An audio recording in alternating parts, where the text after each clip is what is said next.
ಎಲ್ಲರಿಗೂ ನಮಸ್ಕಾರ. Welcome back to my channel. ನಾನು ಲಲಿತಾ. ಇವತ್ತಿನ ರೆಸಿಪಿ ಬೆಂಡೆಕಾಯಿ ಪಲ್ಯ. ವಿಡಿಯೋನ ಪೂರ್ತಿ ನೋಡಿ ಕಮೆಂಟ್ ಬಾಕ್ಸಲ್ಲಿ ತಿಳಿಸಿ, ಹಾಗೂ ಲೈಕ್ ಮಾಡಿ, ಶೇರ್ ಮಾಡಿ, ಚಾನಲ್ನ ಸಬ್ಸ್ಕ್ರೈಬ್ ಮಾಡ್ಕೊಳ್ಳಿ. ಈಗ ಬನ್ನಿ ಬೆಂಡೆಕಾಯಿ ಪಲ್ಯ ಹೇಗೆ ಮಾಡೋದು ಅಂತ. ಮೊದಲು ಬೆಂಡೆಕಾಯಿಯನ್ನು ನೀರಿನಲ್ಲಿ ಚೆನ್ನಾಗಿ ತೊಳೆದು ಒಂದು ಒಣ ಬಟ್ಟೆಯಲ್ಲಿ ಇದನ್ನು ಚೆನ್ನಾಗಿ ಒರೆಸ್ಕೋಬೇಕಾಗುತ್ತೆ. ನಂತರ ಸಣ್ಣದಾಗಿ ಹೆಚ್ಚಿಟ್ಕೊಳ್ಳೋಣ. ಈಗ ಒಂದು ಪ್ಯಾನ್ಗೆ ಎಣ್ಣೆಯನ್ನು ಬಿಸಿ ಮಾಡಲಿಕ್ಕೆ ಇಡೋಣ. ಸ್ವಲ್ಪ ಎಣ್ಣೆನ ಹಾಕ್ಕೊಂಡು ಬೆಂಡೆಕಾಯಿನ ಅದರಲ್ಲಿ ಹಾಕಿ ಫ್ರೈ ಮಾಡ್ಕೊಳ್ಳೋಣ. ನಾವು ಬೆಂಡೆಕಾಯಿನ ಫ್ರೈ ಮಾಡ್ಕೊಳ್ಬೇಕಾದ್ರೆ ಅದರಲ್ಲಿ ನೀರಿನಂಶ ಇರಬಾರ್ದು.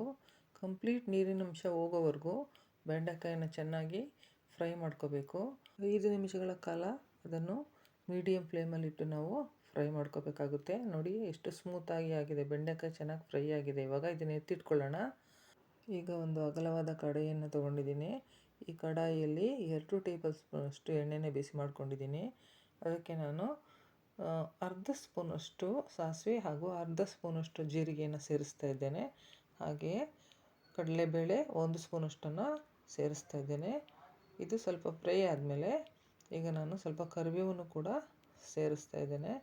ಕರಿಬೇವು ಒಗ್ಗರಣೆಯಲ್ಲಿ ಚಟಪಟ ಅಂತ ಸಿಡಿತಾ ಇದೆ. ಇದಕ್ಕೆ ಹೆಚ್ಚಿಕೊಂಡಂಥ ಈರುಳ್ಳಿಯನ್ನು ಸೇರಿಸ್ತಾ ಇದ್ದೇನೆ.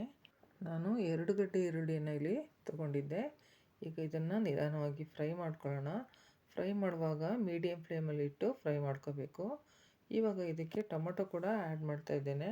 2 ಟೊಮೊಟೊ ಹಣ್ಣನ್ನು ನಾನು ಹೆಚ್ಚಿಟ್ಕೊಂಡಿದ್ದೆ. ಈಗ ಇದೆಲ್ಲವನ್ನು ಕೂಡ ಮಿಕ್ಸ್ ಮಾಡೋಣ. ಇದು ಕೂಡ ಮೀಡಿಯಮ್ ಫ್ಲೇಮಲ್ಲಿ ನಾವು ಫ್ರೈ ಮಾಡ್ಕೋಬೇಕಾಗುತ್ತೆ. ಒಂದು 2 ನಿಮಿಷ ಫ್ರೈ ಮಾಡಿದ್ರೆ ಸಾಕಾಗುತ್ತೆ. ಈಗ ಇದಕ್ಕೆ ಸಾಂಬಾರು ಪೌಡರ್ ಮತ್ತು ಚಿಲ್ಲಿ ಪೌಡ್ರನ್ನ ಆ್ಯಡ್ ಮಾಡ್ತೀನಿ.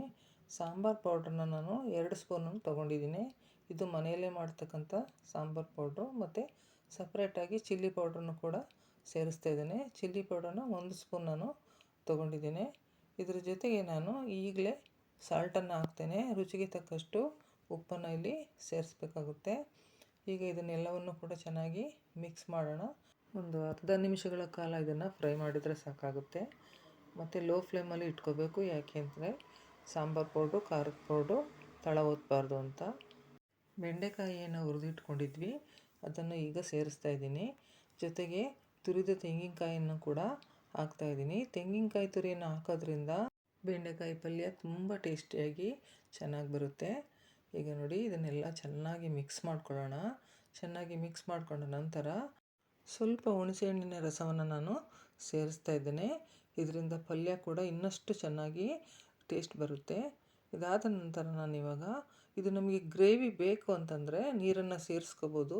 ಇಲ್ಲ ಇಷ್ಟೇ ಸಾಕು ಪಲ್ಯ ಉದುರ್ದ್ರಾಗಿ ಇರಲಿ ಅಂತಂದರೆ ಇಷ್ಟೇ ಸಾಕಾಗುತ್ತೆ. ನನಗೆ ಇಲ್ಲಿ ಪಲ್ಯ ಗ್ರೇವಿಯಾಗಿರಬೇಕು ಅಂತ ನಾನು ವಾಟರನ್ನು ಸೇರಿಸ್ತಾ ಇದ್ದೇನೆ. ವಾಟರನ್ನು ಸೇರಿಸೋದ್ರಿಂದ ಪಲ್ಯ ತೆಳುವಾಗುತ್ತೆ ಮತ್ತು ಗ್ರೇವಿಯಾಗಿರುತ್ತೆ. ಇದನ್ನು ನಾವು ಚಪಾತಿಗೂ ತಿನ್ಬೋದು ಹಾಗೂ ಅನ್ನಕ್ಕೂ ಕೂಡ ಕಲಿಸ್ಕೊಂಡು ತಿನ್ಬೋದು. 2 ರೀತಿಯಲ್ಲೂ ಉಪಯೋಗ ಆಗುತ್ತೆ. ಈ ಹಂತದಲ್ಲಿ ಸ್ವಲ್ಪ ಟೇಸ್ಟ್ ಮಾಡಿ ಉಪ್ಪನ್ನು ನಾನು ಸೇರಿಸ್ತಾ ಇದ್ದೇನೆ. ನನಗೆ ಇನ್ನೂ ಸ್ವಲ್ಪ ಉಪ್ಪು ಬೇಕು ಅಂತ ಅನ್ನಿಸ್ತು. ನೋಡಿ ಈಗ ಸಂಪೂರ್ಣವಾಗಿ ಬೆಂಡೆಕಾಯಿ ಪಲ್ಯ ತಯಾರಾಗಿದೆ. ಇದನ್ನು 1-2 ನಿಮಿಷಗಳ ಕಾಲ ಚೆನ್ನಾಗಿ ಕುದಿಸ್ಬೇಕು. ಫ್ರೆಂಡ್ಸ್, ಈ ರೆಸಿಪಿ ಇಷ್ಟ ಆಯಿತು ಅಂದರೆ ದಯವಿಟ್ಟು ಕಮೆಂಟ್ ಮಾಡಿ, ಲೈಕ್ ಮಾಡಿ, ಶೇರ್ ಮಾಡಿ, ಸಬ್ಸ್ಕ್ರೈಬ್ ಮಾಡ್ಕೊಳ್ಳಿ. Thanks for watching.